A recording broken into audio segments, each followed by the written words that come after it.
स्वर्गीय श्रद्धेय चौधरी अजब सिंह जी के 29वीं पुण्यतिथि पर इस सम्मानित शास्त्रीय अंश को संपन्न कराने वाले श्रद्धेय त्यागी जी, आज के आदरणीय यजमान धनकर खान के सम्मानित चौधरी श्रद्धेय चौधरी विजेंद्र सिंह जी, सभा में विराजमान वंदना के योग्य चरण स्पर्श से बुजुर्गों, आवाज को सुनने वाली प्रथम दल पर विराजमान पूज्य मातृशक्ति, नौजवान साथियों, प्यारे बहुत ही संजीदगी के साथ इस दावते प्रेरणा सभा की निजामत कर रहे, संचालन कर रहे मेरे प्रिय सम्मानित बुजुर्गों, नौजवान साथियों, मैं अपने से पूर्व के सम्मानित वक्ताओं के साथ स्वयं को संबद्ध करता हूं और चूंकि आधा से पौन घंटा आप और हम लोग उस सम्मानित शख्सियत के विषय में अपने विचार विमर्श दे रहे हैं, कर रहे हैं, जो मोटी मोटी बातें, चूंकि मेरा श्रद्धेय विजेंद्र सिंह जी से एक भाग चौधरी के नाते,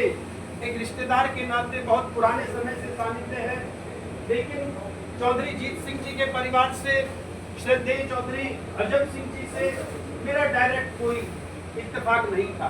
लेकिन आप लोगों के मुखबिन से जो शब्द निकले हैं, जो वाणी से परस्पर जो बातें प्रवाहित हुई हैं, उसने मुझे ऐसा प्रतीत कराया है कि श्रद्धेय अजब सिंह जी साकार तौर पर यहाँ पर प्रस्तुत हो गए।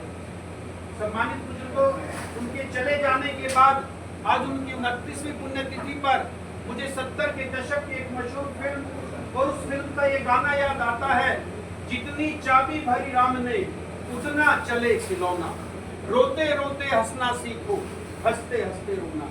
मैं समझता हूँ आज के इस परिदृश्य पर, इस गाने की प्रत्येक पंक्ति में कहा प्रत्येक शब्द आपके ऊपर, हमारे ऊपर फिट बैठता है, सटीक बैठता है, तारतम्य पूर्ण बैठता है। कुछ पाकर खोना है, कुछ खोकर पाना है, जीवन का मतलब तो आना और जाना।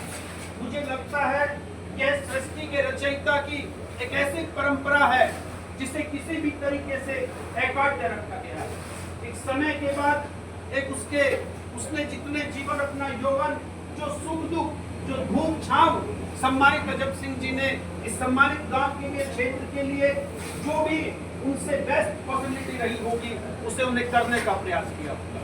श्रद्धेय चौधरी सुखबीर सिंह जी बोल रहे थे और बहुत बड़े हस्ताक्षरों में अपनी बात को कहा है। मैं सारी बातों को उन्हें न दोहराते हुए बहुत संक्षिप्त में, सन 92 में मैं दर्जे 12 का छात्र था और पूरब का ऑक्सफोर्ड इलाहाबाद को कहा जाता है, पश्चिम का ऑक्सफोर्ड आपका हमारा जाट कॉलेज है। मैं 1992 में यहाँ पर मेरा देवनागरी लिपि का हिंदी का पेपर था और उसमें एक प्रश्न आया था कुटज। उसमें कुटज में एक लेसन आता है, डॉक्टर हजारी प्रसाद द्विवेदी जी उसके रचयिता हैं। यहाँ पर नौजवान पीढ़ी बैठी है, वैसे तो पोएट्री भी कठिन होती है, लेकिन उसके मुकाबले प्रोज ज्यादा कठिन होती है। मैं प्रोज की 4-5 पंक्ति पढ़ता हूँ और सारा परिसर मुझे पूरे स्नेह और ममता के साथ उन पंक्तियों को आशीर्वाद और स्नेह दे, और अंतिम पंक्ति जब वो कही जाएगी तो नया खून यहाँ पर बैठा है, बुजुर्गों के आशीर्वाद से उस अंतिम पंक्ति को अपने कर्म से धराशायी करने का प्रयास करें। तो वो प्रश्न पत्र में चूंकि मेरे आई थी तो मुझे वो संज्ञान है, कुटज वो लेसन है और डॉक्टर हजारी प्रसाद द्विवेदी ने उसको लिखा है। पंक्ति समर्पित करता हूँ। जीवन जीना भी एक कला है, जीवन जीना भी एक कला है, लेकिन कला ही नहीं तपस्या है। जियो तो प्राण ढाल दो जिंदगी में, मन ढाल दो जीवन रस के उपकरणों में। ठीक है, लेकिन क्यों?